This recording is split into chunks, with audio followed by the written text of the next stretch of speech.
Well, voice, clear the throat.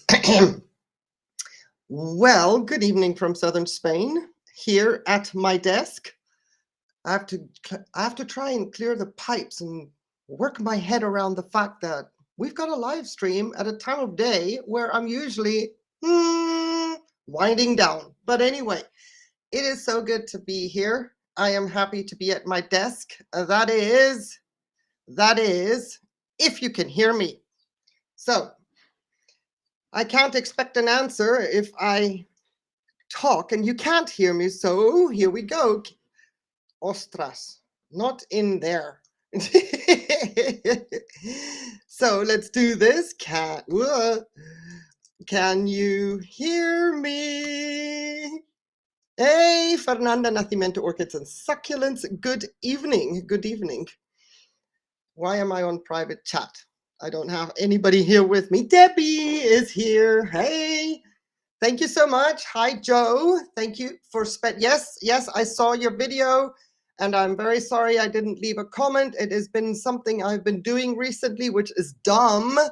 But when I'm on a small screen, I struggle. So I think I go back to the computer, watch the video again, comment from the computer, and then time passes and suddenly I haven't left a comment. So congratulations on your hibiki blooming. It's fantastic. I hope you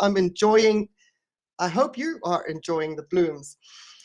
Kev R, hello, good evening. It's good to see you. Oh, here he is. I thought you would be out there stroking your putter along the greens, the beautifully manicured greens. Orchid Ninja Bruce Sun, it's good to see you. Thank you so much for being here. And Christine Tisson, hi. It was a nicer, more chill leading up to this stream.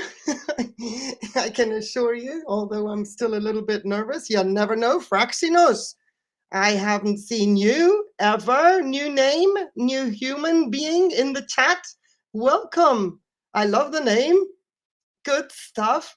And Kevin is also an Orchid Ninja, so I'm sorry. I was looking at the streaming software chat where it doesn't come up. Orchid Ninja Kev R is also in the house. And Bebe is there. Julie Sun, I hope, is fast asleep. And Claudia Maria. I'm not sure if that is how you want to be called. There was somebody back in the day that also was called Gisela, even though her handle had a different name. So I don't know. I don't know if that's you, but it's good to have you here. Thank you so much. Mr. Kyle's Orchids. I cannot believe it. You made it. Are you on your skates? 4, indeed. No, we don't yell 4 because we always hit our drives, any kind of shot mid-fairway. No need for 4s here, unless it's a par or a birdie, right? Okay. And then it was an easy one to rebloom, your hibiki, and it is fantastic. Isn't it a beautiful orchid? Oh my goodness, I hope you have a long time enjoying those blooms.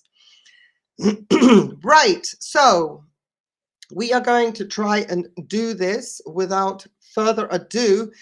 And of course, when you're just putting things into, let's say, perspective, and you don't have to stress about who is where on the patio, I've left this on with the sound because Ciliano, well, this is not the right way to shower a bird, but I wanted to have his belly damp because with the heat, I always think that he's not getting anything when I shower him from the front. But he wasn't too receptive, but all I wanted was just to cool him down. If he had been receptive, he would have gone down onto his branch and we would have all the wing flapping and everything as well. Yeah, we're still enjoying warm temperatures here. Thankfully, I've had humidity of above 70% for the last 10 days straight. Sorry for any earbud. I just wanted that sound for a little bit because usually I block him out because the background noise gets really noisy. And this was a particularly windy day, warm wind again. So you'll hear some background noise just for a moment. But the orchid that I was tackling this week, It took me 2 days. It was my Garciana alba, the specimen orchid that is in beast mode. And it looks wonderful when you look at it from a distance, but you can see the dry ambient humidity, lack of on the leaves. You can also see that the way this orchid grows, if the roots don't find water straight away, you get the crinkly leaves like here. I hope you can see my mouse. This is all crinkly stuff. Here is another crinkly leaf. This orchid is so water demanding, or if you don't have to water it a lot, then you have a high humidity environment, and then all these issues wouldn't arise. You wouldn't have any issues with the leaves. You wouldn't have any crinkling. You would get a nice leaf the way it looks right here. But this orchid came to me when she was somewhat smaller, much smaller. And when we take her apart, I'll show you a piece how I got her in 2018. And she very, very quickly got into beast mode. And this is what happens as well, also possibly with other orchids, not just with this one. But if you, for example, get growths that look like this, then if it's a climbing orchid, or yeah, this is a climber, she goes all over the place, and the roots don't find any kind of moisture quickly, then the growths come out stunted like that. And with an orchid like this, it will also impede the blooms. So there's a lot going on in this pot, and I have been procrastinating because I knew this was not going to be an easy task. It's wonderful if I could have just thrown her into a bigger pot, I suppose, but look at all this mess in the middle.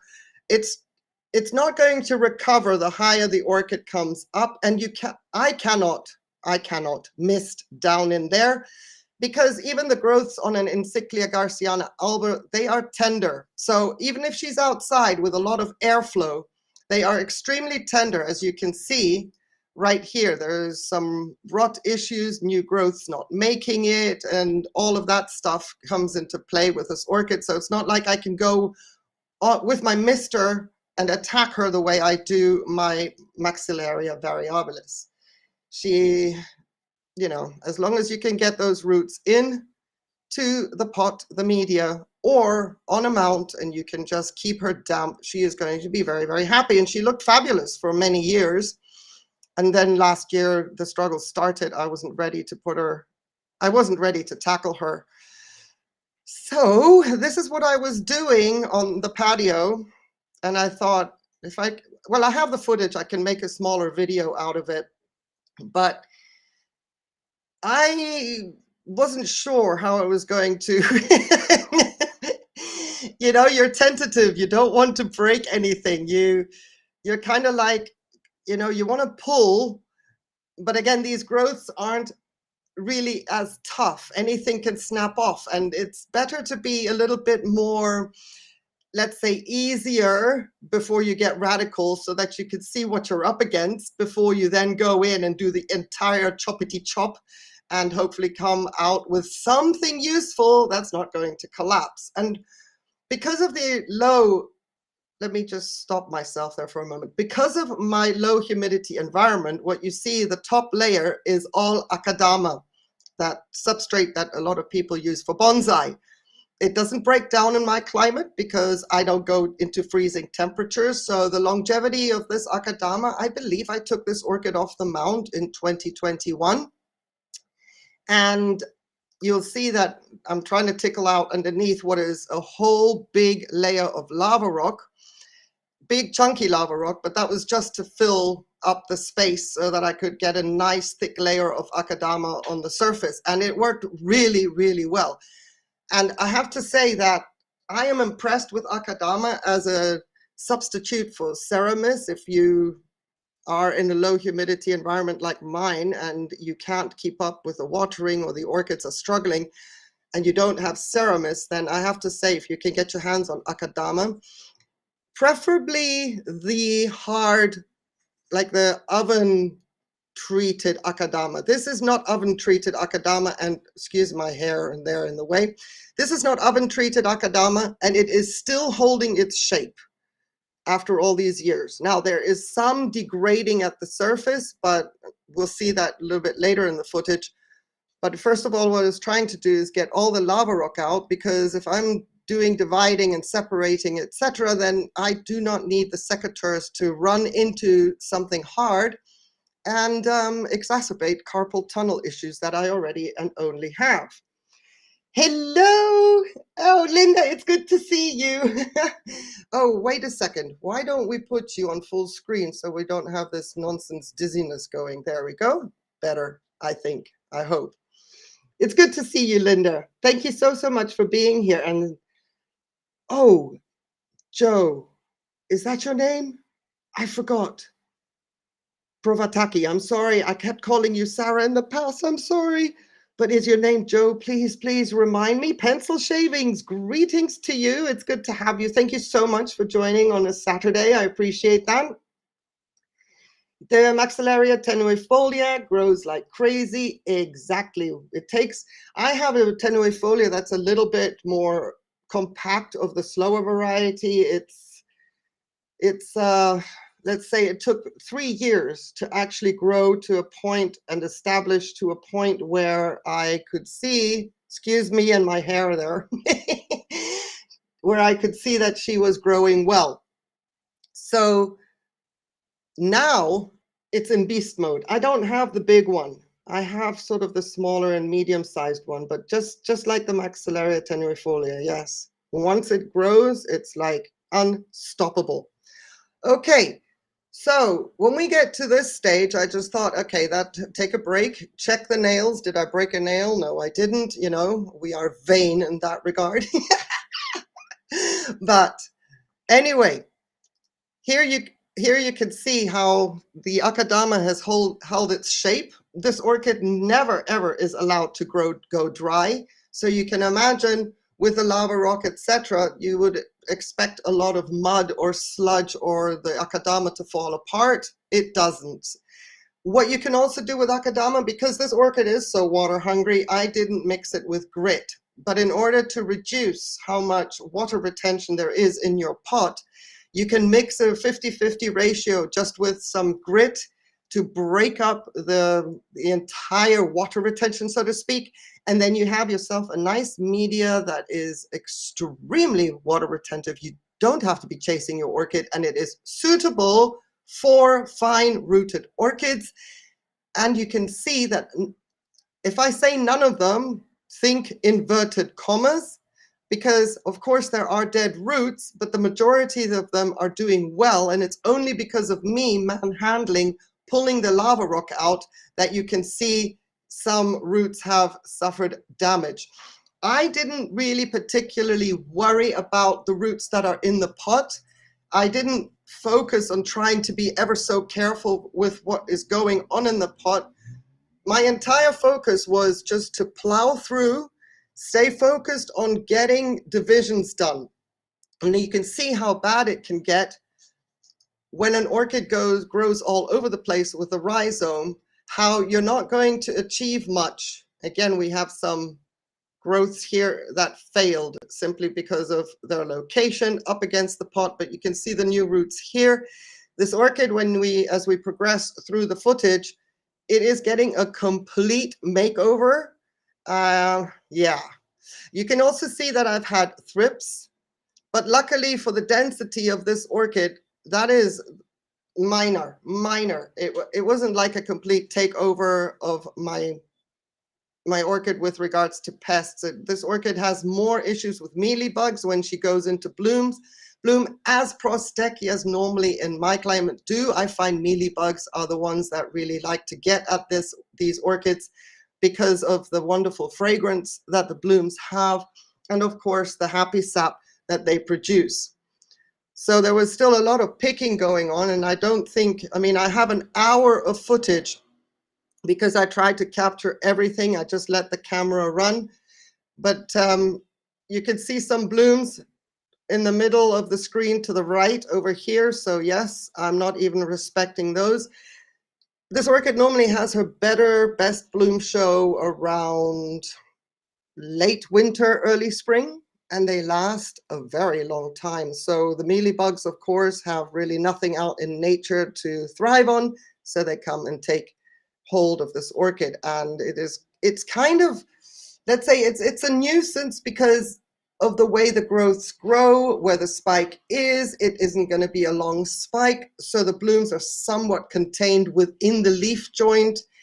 And yeah, to get mealybugs out there, it's best to be, do it preventatively. So let's speed myself up a little bit and rinse her out just to get at the lava rock.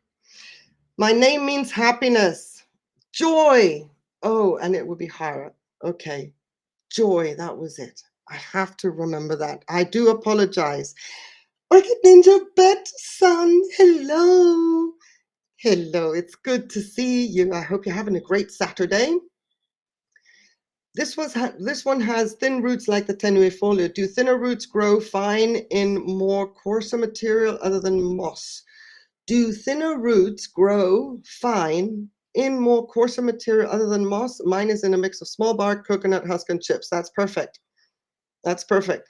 You see, depending on how much humidity your ambient environment has, you can grow an orchid that has thin roots in chunky bark, because then you do not risk rotting the roots out.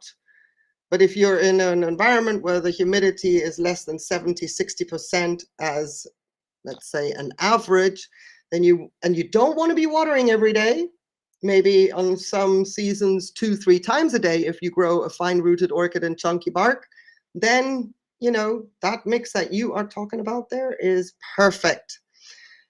My Miltoniopsis is in the same kind of mix. I don't see new roots in either pot. My leaves, though, what about your leaves? Because Miltoniopsis is also very water thirsty, should never really dry out. How old is that orchid? Was it recently repotted? I think that the Miltoniopsis will struggle during warmer temperatures. So as the temperatures drop a little bit, you should see some roots starting. Miltoniopsis are more of a, let's say, intermediate to cool growing orchid. I thought the harder material would scratch the new roots or make it harder for them to move. No, roots will grow wherever they want to. You've got new leaves. That's good. I thought you see, this is the thing. Orchid roots will grow wherever they want to.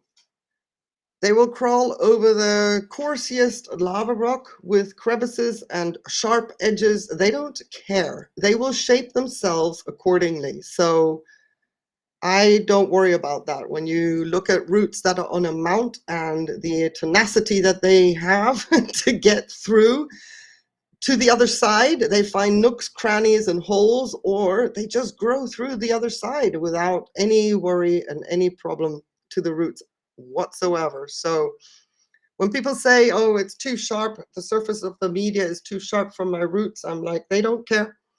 What roots do not like is if the media jostles around and then touches the root tips. Then the roots will fail, not because of the sharp edges, but because of the movements.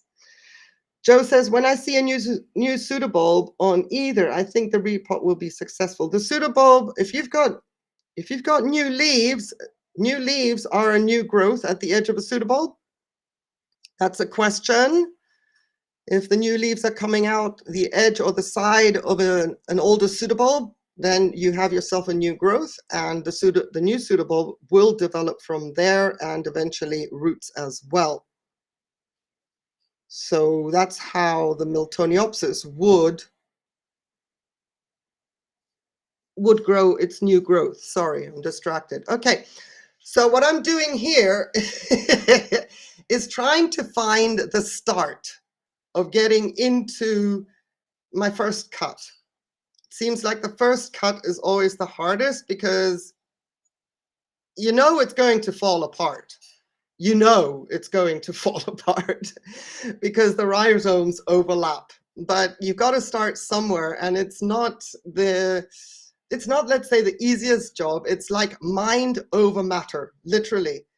What I'm attempting to do here is try and get as many growths, whether new roots or not, try to get as many growths into a single cut. That was the attempt. And then keeping an eye on the shape of the orchid, because of course I'm thinking, what am I going to be left with?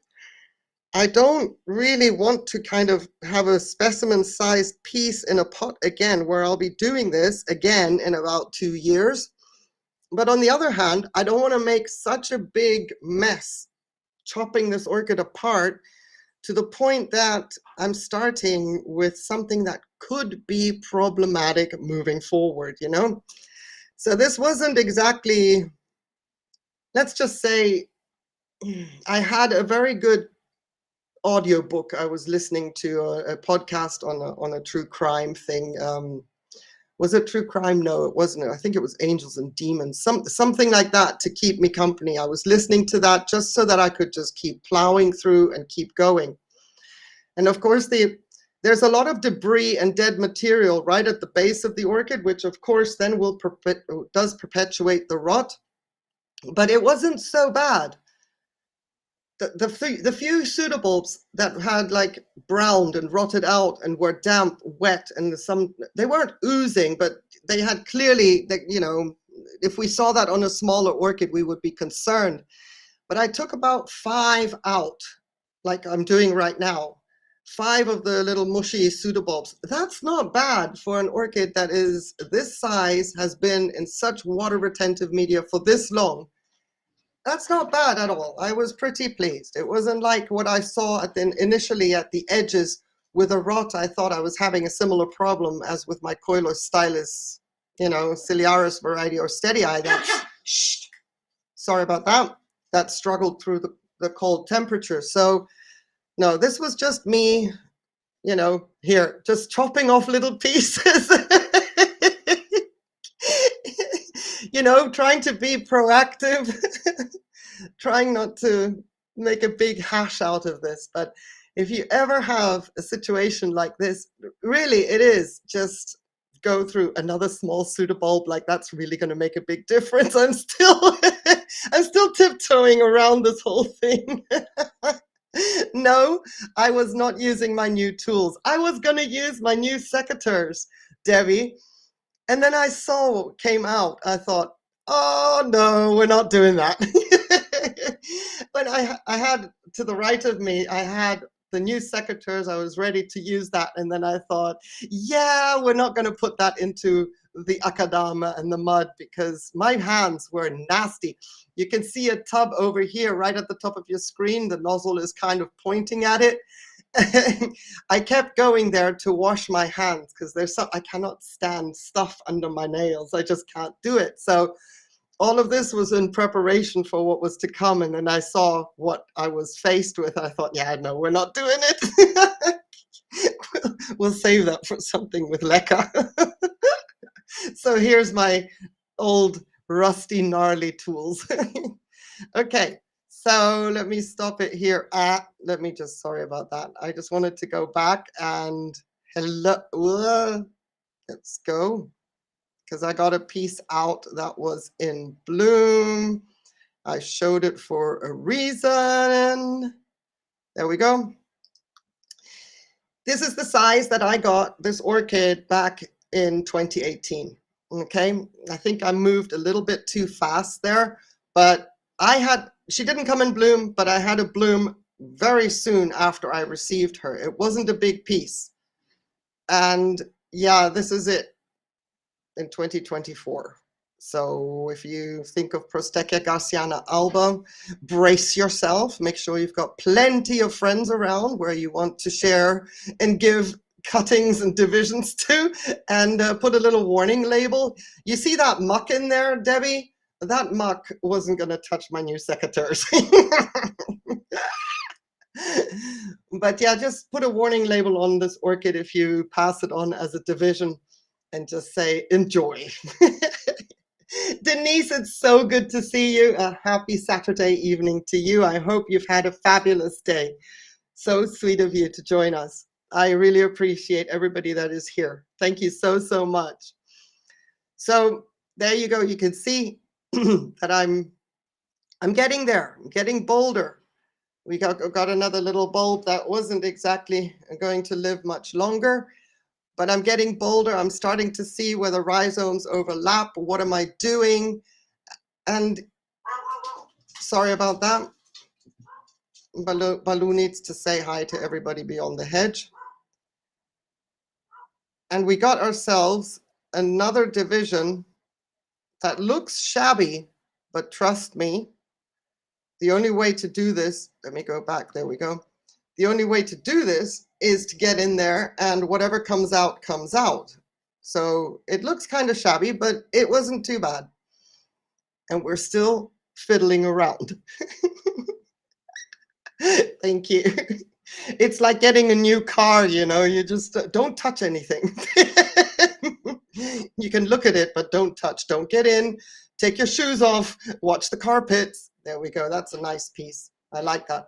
Even though that piece looked like a single piece, it had an overlapping. It was like two pieces, but I wasn't going to separate them. So there's one thing when you have something like this, keep looking around. It is so tempting to stay where you've started. Think ahead of what is it that you want to achieve with what you want to keep as you are refurbing an orchid of this size with all these issues going on, and make sure that you don't lose track that you're actually probably going to have a linear big piece as opposed to a round big piece. An orchid like this will not fit into a rectangular pot. It should be round or very big square. This is just, like I said, it's one of those that you have to think ahead and always keep an eye on the fact that, okay, this is a nice area. Now I've gotten somewhat into the center of this orchid, but go the difficult route, even though it is, you know, not the most convenient or whatever, but think ahead and rip. Cut and rip. Don't close your eyes. You see the muck under my nails. Oh, I can't stand it. Oof. No, I don't have these cleaning problems with my hands. Let's just say I don't mind getting them dirty, but if I can wash them in between, that's great. That's great. So here I'm obvious. But here I also want to show you, while I'm struggling with this piece, trying to make sure that I at least have a nice chunk, you see how it deteriorated here in the middle. And still, I didn't have any rotting pseudobulbs right in this space. I find that pretty amazing. That to me is sort of testament to the fact that the balance between my dry climate and the media, it worked.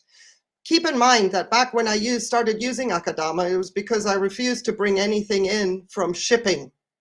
I wanted to learn to use materials that I could source locally, and Akadama was new to me. It was new to me with orchids, let's say, with orchids. I've used it before, but not with orchids. And we always hear about orchids needing air around their roots, etc., etc. And I've completely gone away about the air thing.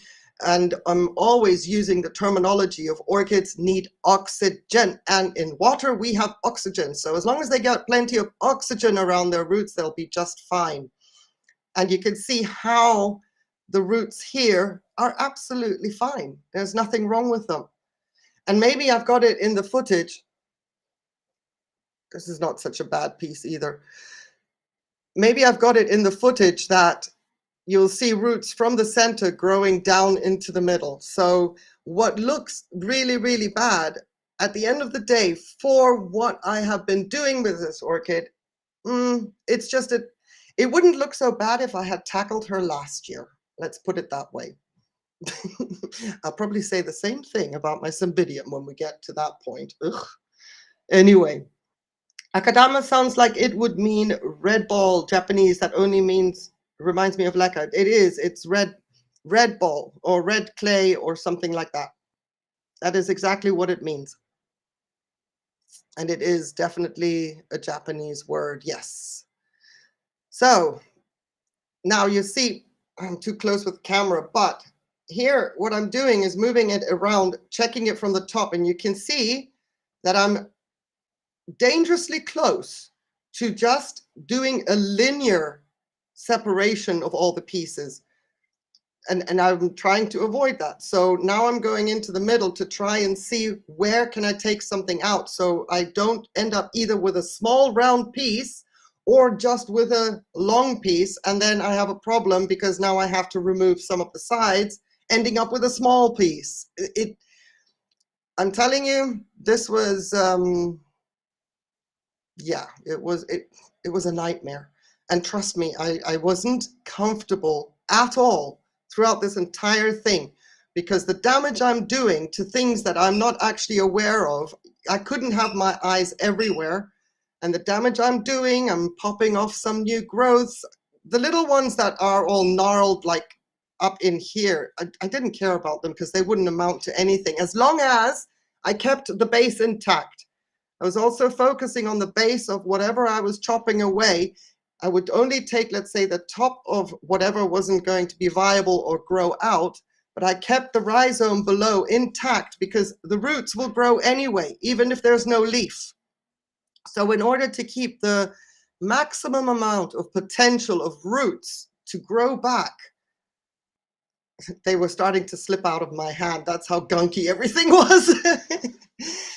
I made sure that even if I took off, let's say, brown, nasty, dried up, or rotted out growths, I made sure that I never ever went below to the rhizome, because even that little bit of rhizome at the base would produce roots.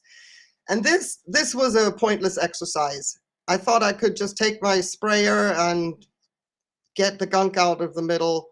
At the end of the day, I gave up on this exercise because it was pointless. I could have been there all day. So we'll speed that up a little bit and see where we are at. You don't need to see me watching trying to get gunk out. Yeah, we're on the other side now. And eventually she just fell apart. Headstones and headlines, hello. I appreciate that. Thank you so much for joining. I really appreciate you coming in to say hi. I have been watching your streams. I have just not been chatting, because if I start chatting, I don't rest. My eyes won't rest. So I also enjoyed your coverage of the Iceland cave collapse. Very interesting that you see beyond the scope of the United States and that you covered that. I really enjoyed that. I thought, well, somebody is looking beyond the horizon. Awesome. Great job. I loved it, Headstones. I really, really did. Fraxinus says, I had great results with Akadama too, but you're right. Locally sourced medium is easier and cheaper. Absolutely. Especially when you're talking about things that obviously come with a lot of weight. And we've been talking about that with Debbie in a recent community post, that the shipping costs have gotten out of hand. Hang on a second. Let me pause myself, go back. The shipping costs have gotten absolutely out of hand. I remember back in 2020, I believe, or 2021, I think, I was still in touch with the Orchid Room back then. And I had initially lost my Renanthera monachica to stem rot. And I knew what I'd done wrong, so enter replacement. And the only place that had one was Pretens in Belgium. I was horrified. Same situation as Debbie. The shipping was more expensive than the orchid. And that's how I came about my Panaricas, because I thought, I'm not doing this. So I bought 2 Panaricas and the Renanthera. At that time, the shipping was 27 euros, which was almost double what the shipping used to be with any other orchid nursery. And I thought, and to me, that is daylight robbery. Absolutely daylight robbery. I think it's horrible. And I don't understand. Well, maybe I do if I went into the whole analysis of it. But anyway, it makes, I don't know. So yeah, I just thought this is not happening. I am so glad I could find Leca locally. I've got Lava Rock locally. I wasn't bringing Ceramis in anymore. I could recycle what I have. I have a massive stash of Ceramis at the moment because I lost many orchids last summer because of the water retentive media and high humidity for 3 months straight, which is very unusual in my climate. So I'm glad that you also had great success with Akadama fraxinus. That's excellent. I love it.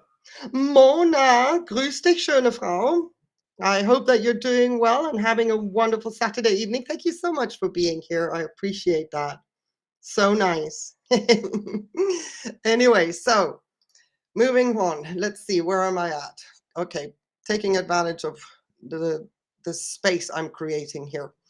And I wanted to show you if the camera was probably too close, but I'm getting to the point now where I've taken off sides and I'm looking at the shape to see if it's a circle. And then, of course, there's still another piece. And here's the thing, you can get so emboldened and encouraged that you are finally almost at the end. You can also overdo it and get a little bit carried away. So it's very important to know, when is it time to stop? How much more do you want to do? There we go. We've got, oops, sorry, we've got a circle. How much more do you want to take off? How much more can abuse? Because everything here you're seeing is absolute abuse. This is not how we handle orchids normally, right? We're gentle, we're careful. This has just been cut, rip, and you see pull. That was the tactic right here. There was nothing else, no secret to it. And getting over the hurdle of there's going to be damage.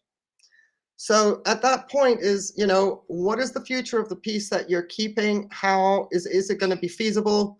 Is it going to be able to survive?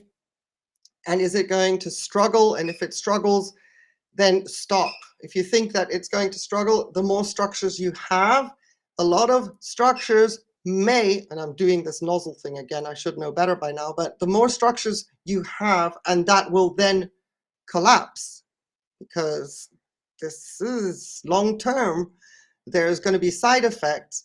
You still have enough left, let's say in the middle, as structures collapse, you won't lose the orchid.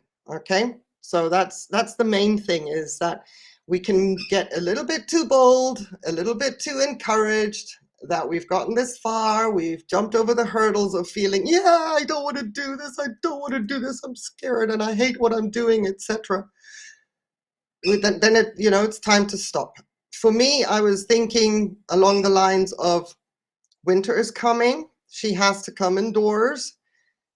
The roots that you see up here probably won't be in the media, so we're going to struggle with all of what's growing around here.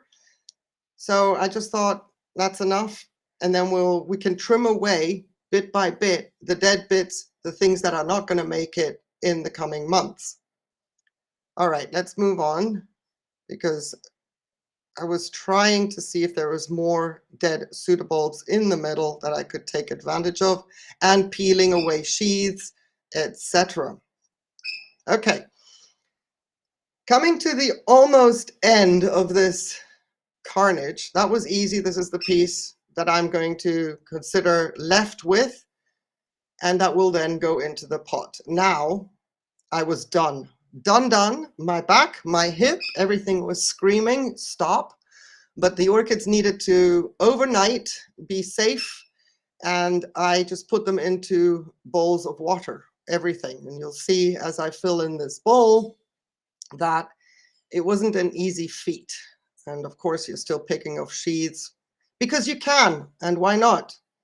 Anything that now, let's just say that it will get wet because it's going to soak overnight, in my case. In anybody else's case, you can do all this in one go. Leave the sheaths on, get on with it, and whatever. You do you if you want the sheaths off or on. But now it was a question of, don't fill up the bowl with too much water. Try not to get new growth to touch the water, because we're talking about divisions now that are super stressed and probably not viable roots, or the roots that are growing aren't long enough. Trying to save as much of everything we've cut off, and yeah, it's a puzzle.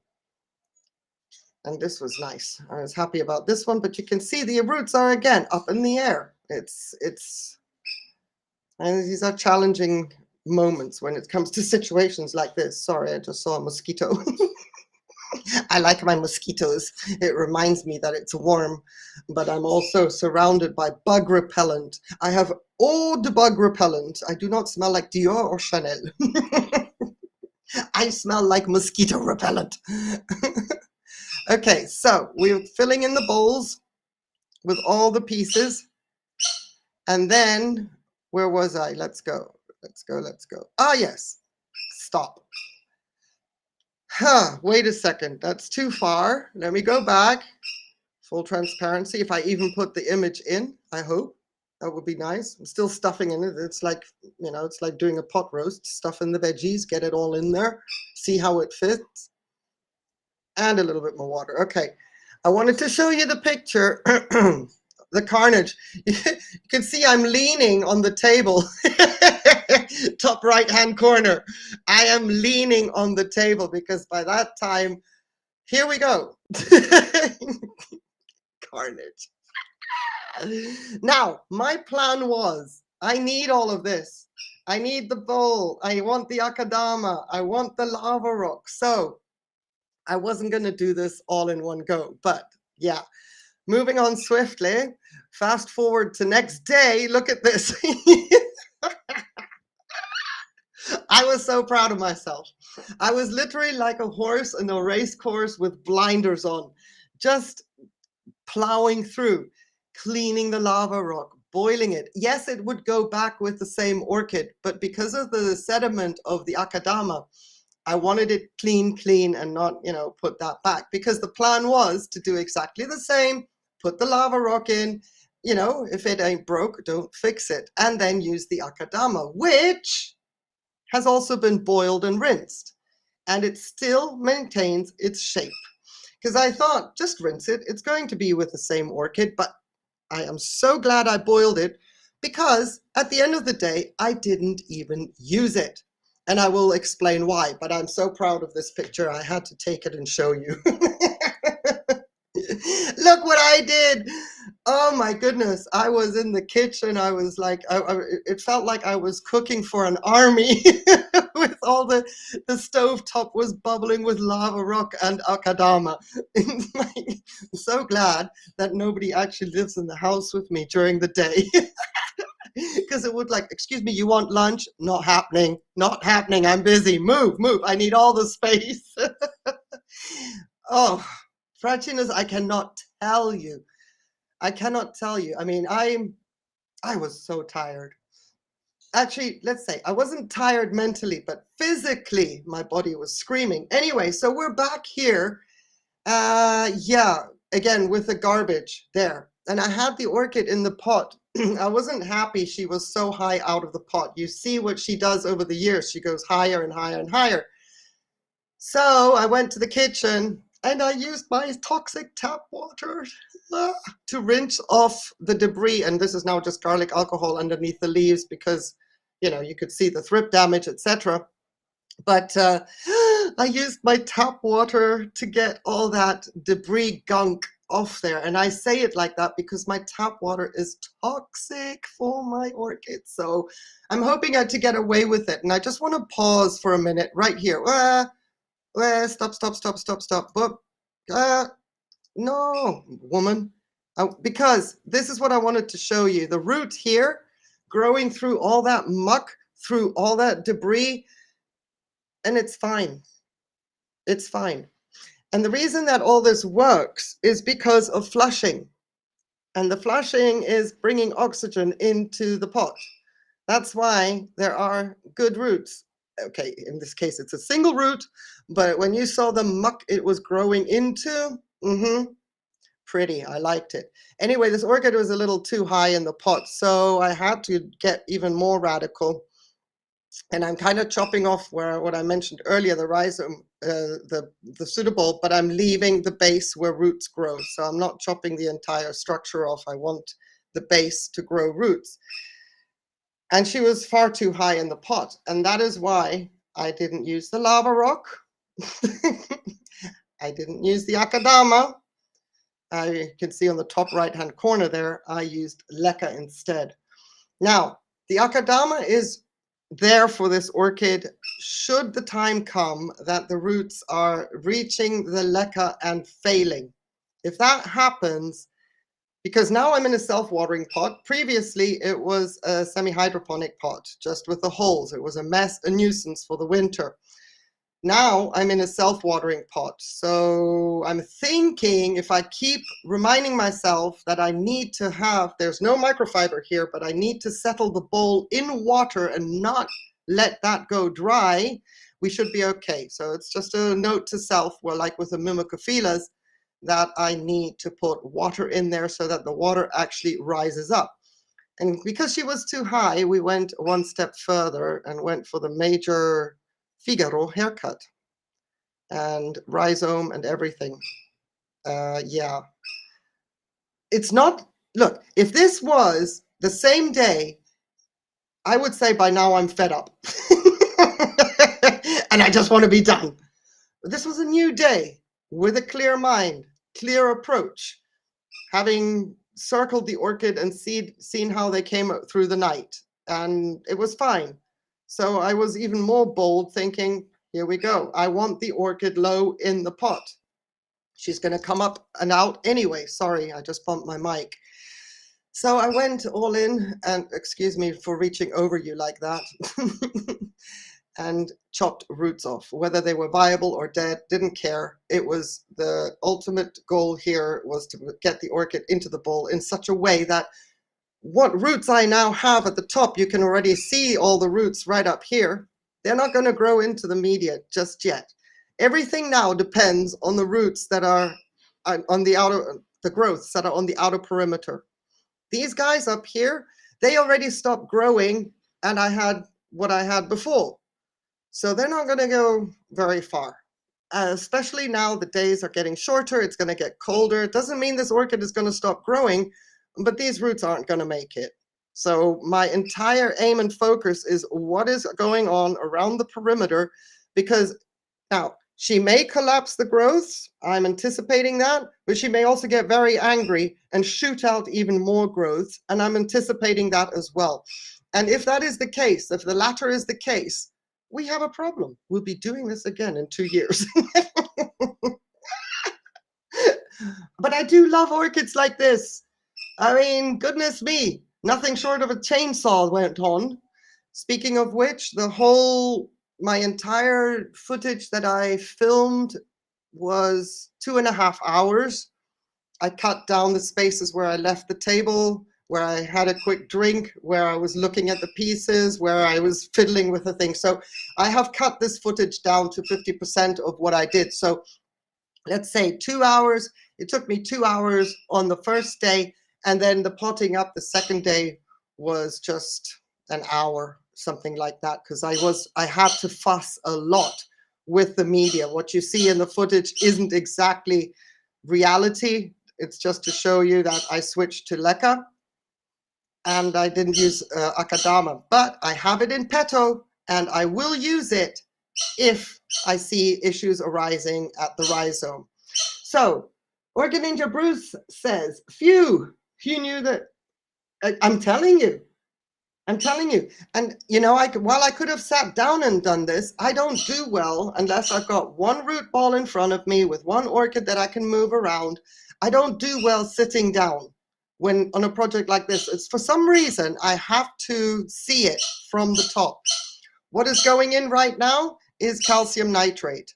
And you can see it appears to be a lot of it, but note to self, I need to get that water up. And because I was using small leca, respecting the fine roots, that concept, etc., no microfibers to block the holes, some leca would fall through the holes. Would you please excuse me? I'm going to put Ciliano, I'm just going to cover him up and give him his bedtime snack, and then he will stop interrupting us. I'll be right back. I'm not muting. I'll be right back. Pretty much we're going to do the same thing here. So I'll let the footage run and I'll explain if there's anything necessary to explain. I've still got the Akadama to the left of me because you never know.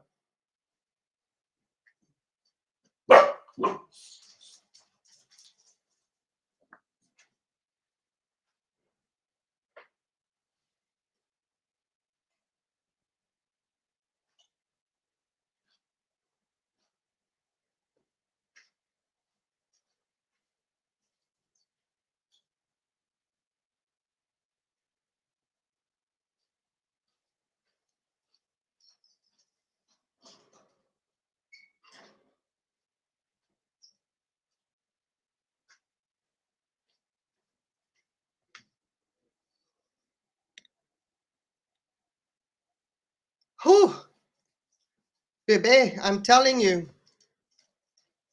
Look, I am not a procrastinator by nature. I'm not. But it's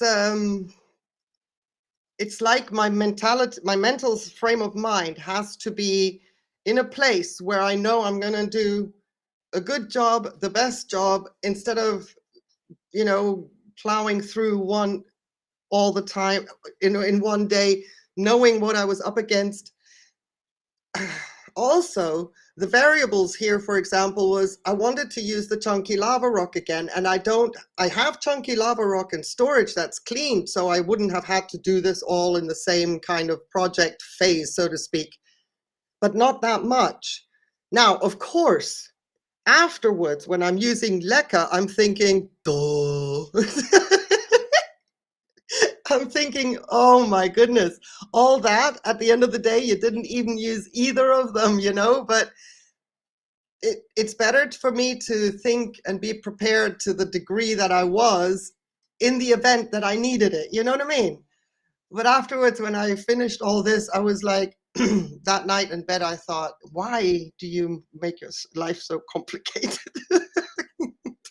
But it's just how I operate. I stand in my own way a lot. But I can tell you, all these pieces, I was like, what am I going to do with all this Encyclia Garciana alba? Especially as we're heading into winter. It's like, oh my goodness, I just can't. But yeah, there was a little bit of tidy up to do. I think it's always best to inspect, have a good look. And what I'm doing now is sorting the pieces bigger, the ones that were big would be in one bowl, and then the smaller pieces would be in another bowl, because if the smaller pieces fail, I can just pull them out. And this is what I was okay, we've just moved. I don't know if we can, let me just, not that much. Let me just get my big clumsy hands out of the way. There. To the left here, this is these roots here. I hope you can see my bracelet, and then eyes go to the left. You see the roots that are here are nice and green. I was so happy to see that, because they, sorry, Debbie, and you've got your day ahead of you. But yeah, I feel you. I'm looking at this now. I'm like going, oh, PTSD, no. But I was so happy to see these roots in the back here hydrate, because that's not a big piece at all. So I'm just sorting out what I wanted to do, and whatever suits anybody else. I like to go and separate big with small. And if the smaller pieces, if they don't make it for some reason, which could be lack of water conditions, it's rotting out as well, they could rot out, then I can just, yank them out bit by bit. So here as well, I'm not putting any media at the base, seeing as I'm not using microfiber for wicking, and I'm trying to get all the pieces that I chose into the bowl. Now, here's the thing. I would be absolutely thrilled to send these to people who want a piece. However, know that this is a private collection. As you can see, the state of them, they are not perfect. And of course, there would be 2 or 3 in the box in case 1 or 2 fails, okay?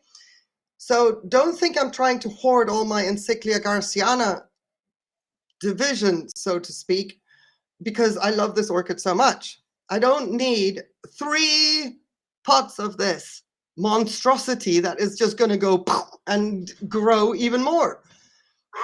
However, Baloo, Baloo, Baloo. Ciao. No, sorry guys. So the thing is that I don't have a car. Then there's the timing. So if anybody in Europe would like to have Encyclia Garciana alba pieces, then I can't gift it to you shipping wise. I can't afford that.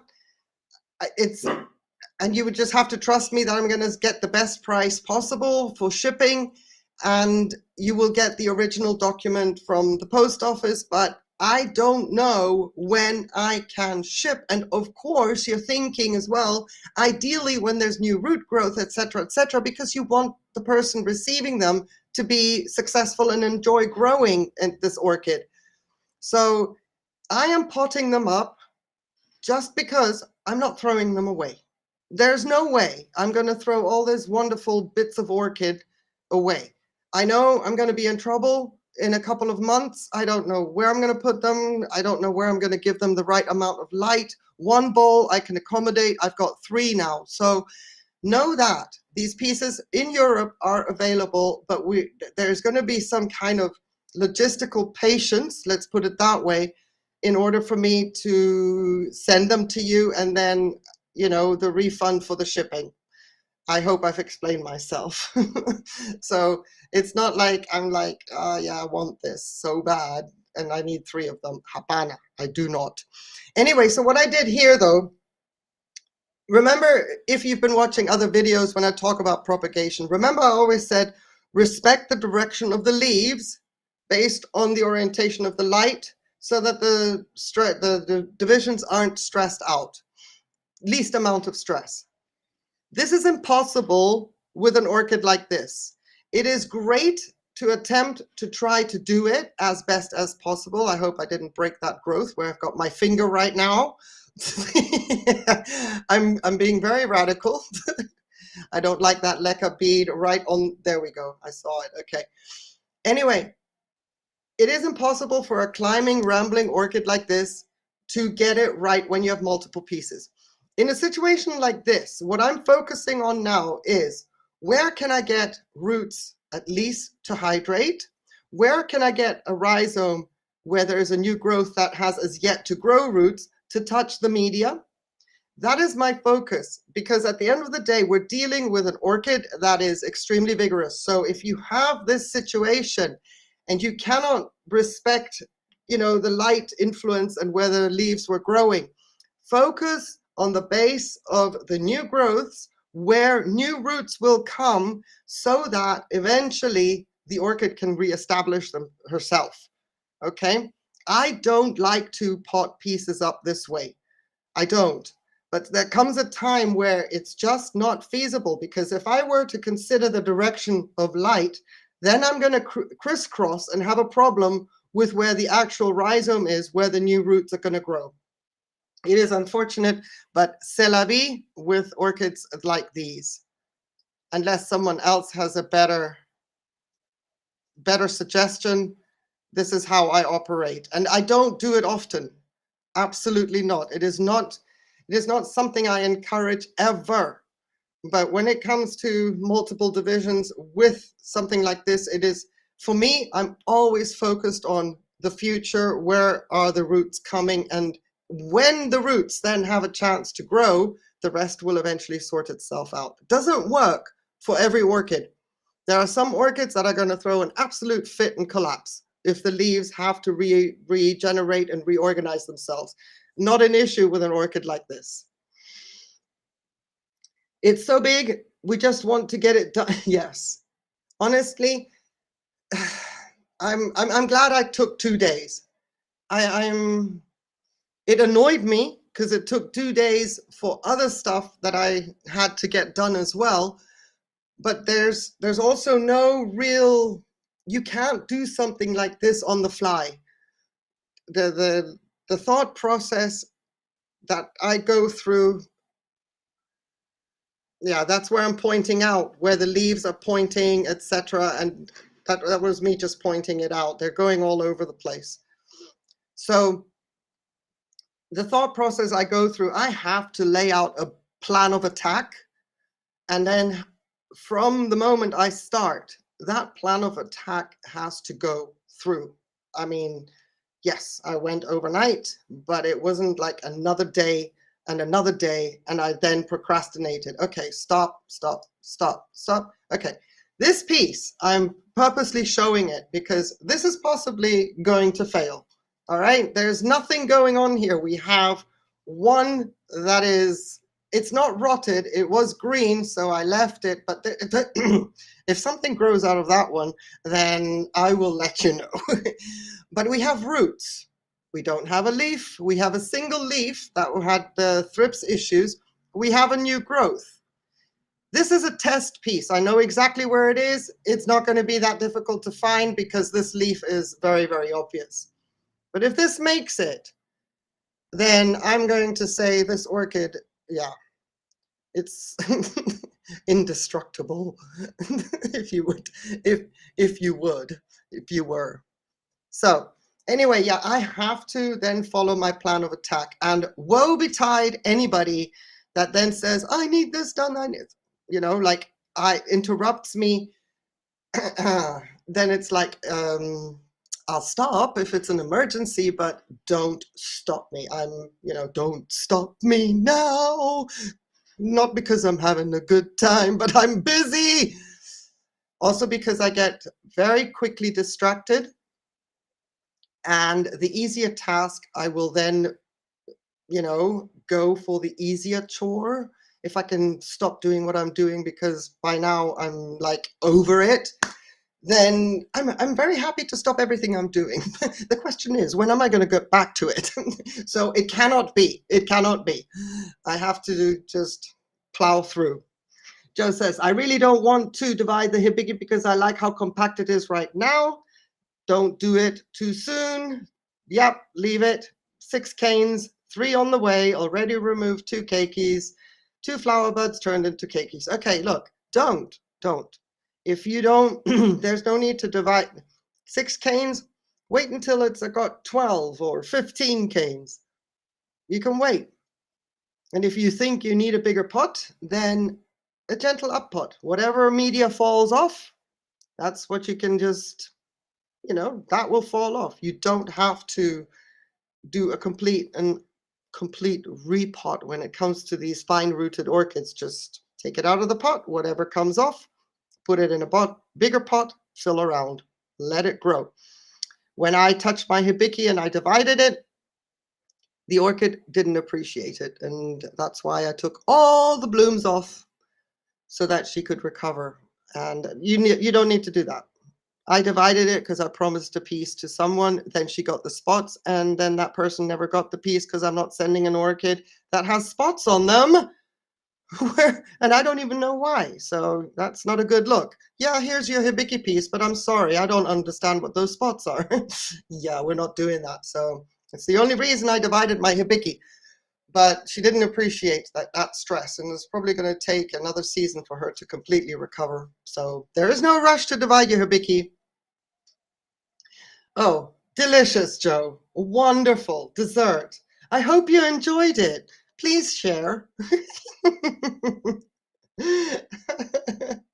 Maybe you could just remove the old canes when the time comes, when the old canes are completely desiccated. Yes, absolutely. Completely desiccated. Just because they're old and gnarly looking, as long as they're plump and doing something, don't remove them. It's all part and parcel of establishing the orchid and getting it to have all that energy. So thank you for putting in the parents, Joe. I appreciate that. So this would be bowl number 3 with lots and lots of little pieces. And you can see the piece that I'm keeping an eye on. It's that one, the one where I said, yeah, dodgy. We'll see if that one comes through. So there we go. Now here is a problem. Okay. You can see I'm touching and sort of jiggling this part because this is the rhizome. It's been cut. It is possible it's going to put another eye out back here. So this was once in the center. Now that it's been cut, it could trigger new growths. It wouldn't surprise me, but that's why she is the way she is. You see where the roots are that I mentioned earlier? They're not going to make it into the pot. But I was focusing on rhizome, on the media, and not so much where the roots would be. If I were to try and get these roots in a pot, I would be I would have to decimate the orchid even further, and that is also not a good thing. Here are the big pieces. This is pretty cool. I really don't see that any issue here, with the exception that maybe one piece may collapse, but everything here worked out so much better than that circular piece, the big piece that I call my piece. That I'm gonna be watching very closely. And here are all the little itty bitty ones. Now I've got 3 of them. And this was the mess after day 2. And King was constantly under the table. He did not move. There's so much work, me walking around doing this, washing and cleaning. I thought I was going to give you another picture of today. This morning, everything is clean, put away, it's all tidy, nice table, ready for the next disaster that is coming up. But anyway, I thought enough already. Pat myself on the back for all the media washing. And here we are. I've still got Lava Rock, I've still got Akadama. Oh, mercy. I am so glad to get this out of the way, but I'm also very apprehensive about it, okay? Because, you know, it's not every day that you, oh, sorry, I have to go back. It's not every day that you're literally tearing an orchid apart. So we'll see how she responds. This is the first time I'm doing it. Judging by her growth habit, I have to say that I shouldn't stress myself about it. It's just the time of year that I'm stressed about. If I was spring heading into summer, yes, I purposely left this in. If it was spring heading into summer, I wouldn't freak out so much. Fall heading into winter, different story for this orchid. Anyway, maybe Fernanda can post a link to the video later. Oh, I can post a link right now. Absolutely. Hang on a second. Yeah, I haven't seen you for a while, so I took your moderator status off, but that doesn't mean that I can't find you. Joe, hang on a second. Hang on. No, that doesn't mean I can't mod you up. And you, hang on a second. You can get your link. Hang on a second. There we go. Alrighty, you're now a moderator. You can get your link. It's probably easier before I start typing away here and looking for your channel, which should come up in my history, but still, you're now blue again. Bet Davis.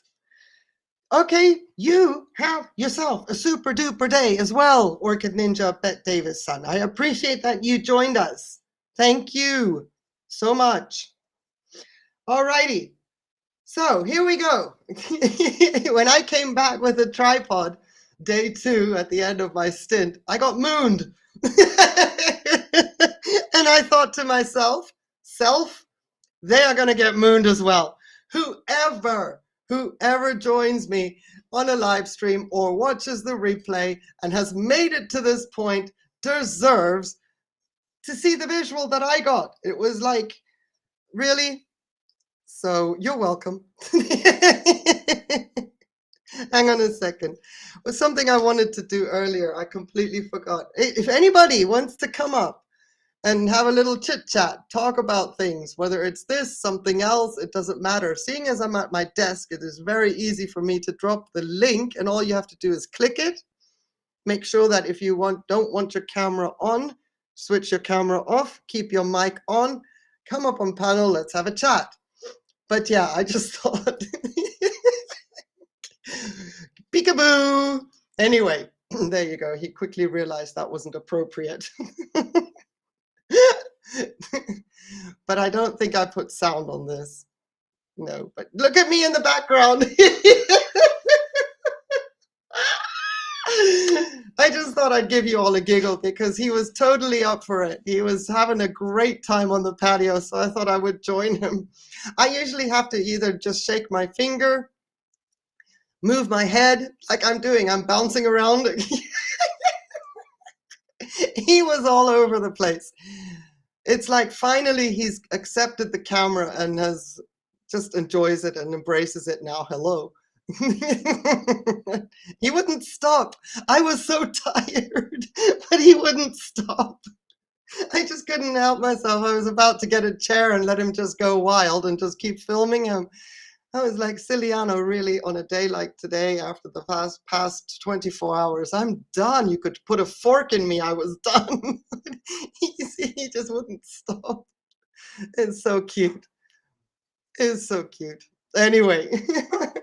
That's what I've got for you. If there was any questions that I didn't see, I am so sorry. I'm scared to I'm scared to scroll back and touch any buttons that are going to probably throw me off the stream. It's gone so well. Gives me hope for the future streams. I just don't want to be sitting indoors doing a stream. We've got all winter to do that. Oh, he is just fabulous. He was in a great mood. And I guess I don't know, it was just one of those days. It was warm and windy, and he had just had a shower before I started potting these guys up, and he was just in a good mood. It's fun when he's like that and he's not being Mr. Beaky. But if anybody wants to come up, please, there is a link in the chat that you can definitely hit, because what we're going to do in the winter is hopefully get some more guests on, so that when I'm sitting in the dark, at least we can see something, because other people want to show us their orchids. I really, really want that to work and happen. And maybe one day I can have the courage, somebody have the courage to join me. Otherwise, I'm going to pick on Robbie again or Fernanda. Anyway, if there are no further questions, I'm just going to love and leave you. I'm going to keep dropping the hint that I want somebody up on panel with me. Thank you for dropping the link, Joe. Thank you to everybody for being here. I hope there was something there that you enjoyed watching. And thank you, Bebe, very, very much. Thank you. We'll see how well they fare, but at least we got it done to the best of our ability. Thank you so much. Joe says, I think one of recovering no ID fells that a ton of roots is already showing signs of cold stress. Oh, it's an older leaf. Okay, Hakuna Matata. If it's on a newer leaf, I would be concerned, because you don't want new leaves to be that vulnerable. They're more vulnerable with their cells and everything. You don't want that to happen. An older leaf, no, I wouldn't worry about it, Joe. It's part and parcel of the whole thing. Oh, okay. Yeah. And that was what I was mentioning in a video, that we still have warm nights, but they will start to fluctuate. And one night will dip. You know, the weather's going to be bipolar for the next 4 to 6 weeks. We got to watch our temperatures, our night temperatures, because the days are warm enough, I suppose, and you don't want to be bringing orchids in and out that soon. Thank you so much, Claudia, for being here. I appreciate it. Thank you for your feedback, Fratinos, as well. I appreciate that so much. And it was good to have you here, Joe. Thank you ever so much as well for your support and for being here. Everybody, have yourself a fabulous rest of your Saturday, no matter where you are in the world. If you're watching on replay, I hope your Sunday is beautiful as well. Thank you, everyone, for being so kind, so supportive, and so encouraging. It was great to work towards this live stream, because I knew when I sat down and started this live, this job was done. Done. And so was I. Bibi says, my new purchase has bush snails. Oh my goodness. Hydrogen peroxide straight away. Okay. Hydrogen peroxide. If you can, soak the entire pot. Roots and all. Media and everything. Have new roots. If the bush snails has chomped the roots, if there's any new roots that have been eaten, then soak the whole pot straight away with in hydrogen peroxide 3%. Let it fizz. Don't be grossed out if you see them come crawling out of the media. It's disgusting. I've watched it once. It was like, yuck, slime trails, because they had all dissolved. Okay, Lynn, hello, it's good to see you. Lynn Bristol from Paradise. We're about to wrap it up, but I'm so thrilled to see you. I hope. Yes, I can see you, absolutely. You can be seen. And if you want to be heard, there is a link that you are welcome to click. It's called the Restream Join Panel link, or whatever it's called, up at the top. Studio Restream. One day I'm going to have you up here to show your little paradise as well. living in paradise on an island in the sun. Mercy, I'm jealous. Anyway, Bebe, let me know. Hydrogen peroxide 3%, soak the entire pot. And only then remove the media and then soak the roots again in hydrogen peroxide 3%. And then wash those roots out. Even though the hydrogen peroxide would turn into water, rinse, rinse, rinse. Check also between the bracts, etc. I don't know if you are talking about an oncidium, but if you've got pseudobulbs with leaves all around the sides, then please check between there. Make sure hydrogen peroxide gets in there as well. And hang the orchid upside down to dry out. I know, weird, but don't let anything accumulate. You don't want to be blasting too much of a fan on it. You want to make sure that thing dries out properly. I hope that was helpful. And if you, of course, if you have any questions, want to send me pictures and want me to have a look at, etc., analysis, send me an email with the pickies and I'll have a look at it and we'll throw in a few more thoughts if there's any more to say. All right? That's what I did with my Zygopetalum. I hung the thing upside down on my laundry, on my to dry, air dry laundry, you know, the laundry rack outside. When I got mine, I just upside down because the chances of snail coming in a Zygopetalum are extremely high. So yes, Lynn, absolutely. You're here. I think it's amazing. And I would love to have you up on the panel one day so that you can flaunt your beautiful paradise and show us your orchids one day. I don't know if I'm asking too much, but I'm asking. I'm going to try. My nan always said asking doesn't cost anything. Wicked laugh. Anyway, I'm going to do this again. I'm going to just say thank you so much for being here. Have a fabulous rest of your the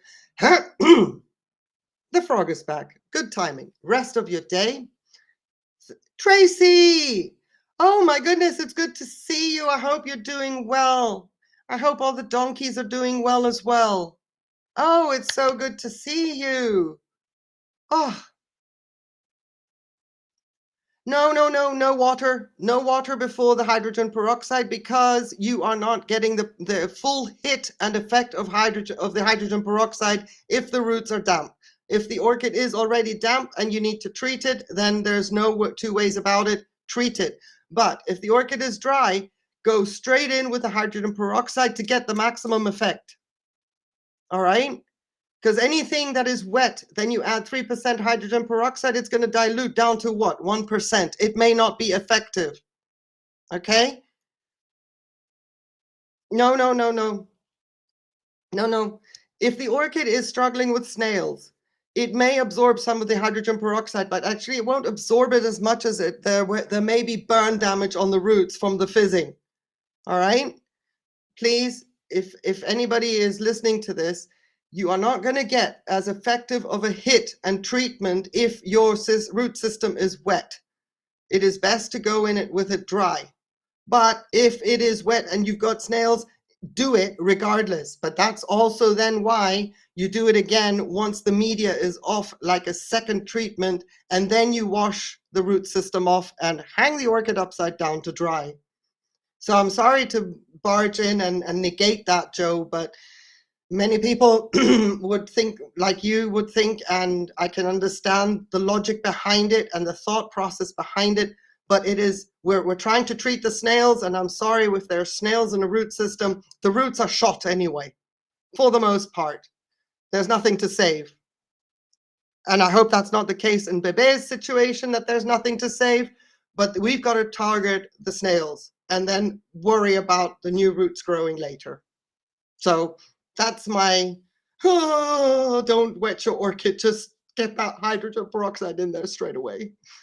Okay, Lynn, you have a fabulous day as well. Guava branches to make orchid baskets. Yay! We are doing the project. The project. Fantastic. I love it. All righty. Well, in that case, 3 times a charm. Have yourself a beautiful rest of the day and imagine hand hearts and all that fun stuff. Crazy kitten smile. Okay. You've been having slugs, weirdly. Okay, right. Okay, so then slugs. Ooh, gah. Look, I'm not fussy. I grew up in Kenya with all of the bugs. I don't care, touched everything. But anything that is slimy, I mean, I don't even mind earthworms. They are doing a great job. But slugs, what is their purpose? What do they do? Just like scale. Why? Why do we have them? Anyway, I know, in a first floor flat. I wonder if something came in with an orchid of yours. Huh. I wonder if there was something lurking with in an orchid pot. Anyway, have a wonderful day. Love you lots. Thank you so much for your support. And I'll see you in the next one. I hope. Take care. Bye.